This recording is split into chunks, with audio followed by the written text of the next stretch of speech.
Xitoy Tashqi ishlar ministrligining bildirishicha, Hamasning yuqori darajalik a'zosi Musa Abu Marzuk, Fatah vakili Mahmud Al-Alul va boshqa 12 Falastin tashkilotining vakillari yig'iniga qatnashgan bo'lib, ular urushdan keyingi G'azo rayonini boshqarish uchun vaqtli milliy yarashish hukumati qurishga qo'shilgan. Bu kelishim 14 tashkilotning yakshanba kunidan boshlab o'tkazilgan 3 kunlik suhbatidan keyin 23-iyul seshanba kuni imzolangan.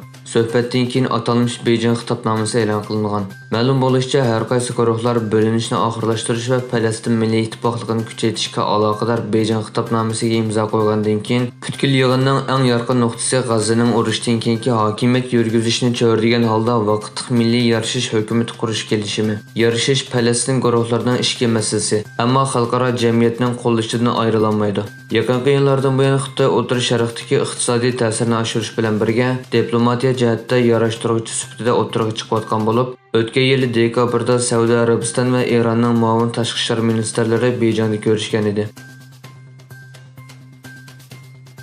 Kishilik huquqni kuzatish tashkiloti tomonidan 2024-yili 6-oyda e'lon qilingan dokladda ko'rsatilishicha, Xitoy ishg'ol ostidagi Sharqiy Turkistonda Uyg'urlar uchun tarixiy va diniy madaniyat jihatdagi muhim bo'lgan 630 kentning ismini sistemli o'zgartgan. Gerçi yezi nomini o'zgartirish 2009-yildan boshlab yo'lga qo'yilgan va bugunga qadar taxminan 3600 kentga ta'sir qilgan jarayon bo'lsa-mu, ammo inchik tekshirishdan ayon bo'lishicha, bularning ko'pinchisi 2017-yildan 2019-yilgacha bo'lgan aralıqda yuz bergan bo'lib, o'zgartirilgan ismlarning 5dan birining madaniyat jihatdagi simvollik ma'noga ega ekanligi ko'rsatildi. Rossiya va Xitoy savdo dunyosidagi nurg'un ismlar Moskvada o'tkazilgan bir faoliyatda uchrashdi. Faoliyatga qatnashgan Rossiya neft shirkati Rosneftning bosh ijroiya amaldori Igor Sechin o'zlarining Xitoyning energiya importining taxminan %20%ni qondirganligini bayon qilib mundaq dedi.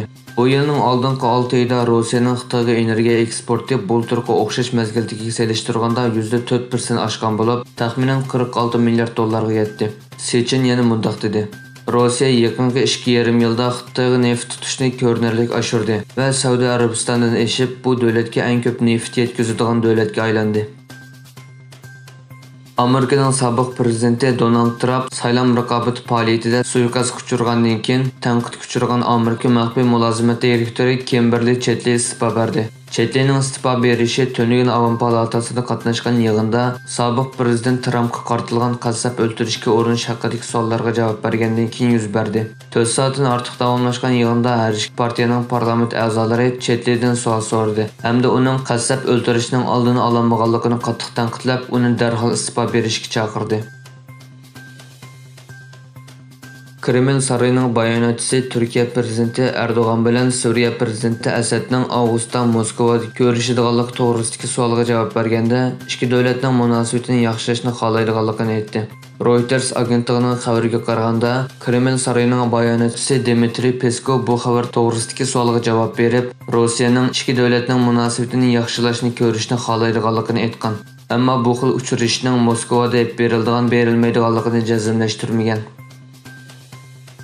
Egilenishicha, Amerika prezidenti Joe Biden nomzodlikdan chekingandan keyin o'zining o'rniga nomzod qilib ko'rsatgan Kamala Harris Amerika Davlat Majlisida o'tkaziladigan va Isroil bosh ministri Benjamin Netanyahu so'z qilgan yig'inga riyosatchilik qilmaydiganligini bildirgan. Isroilni shartsiz qo'llaganlik uchun tanqidlangan Biden hukumatidagi 2-nomerlik shaxs bo'lgan Harrisning Netanyahu bilan ko'rishishi va uning G'azo siyosatining qanday bo'ladiganligi talash-tartish qilinmoqda.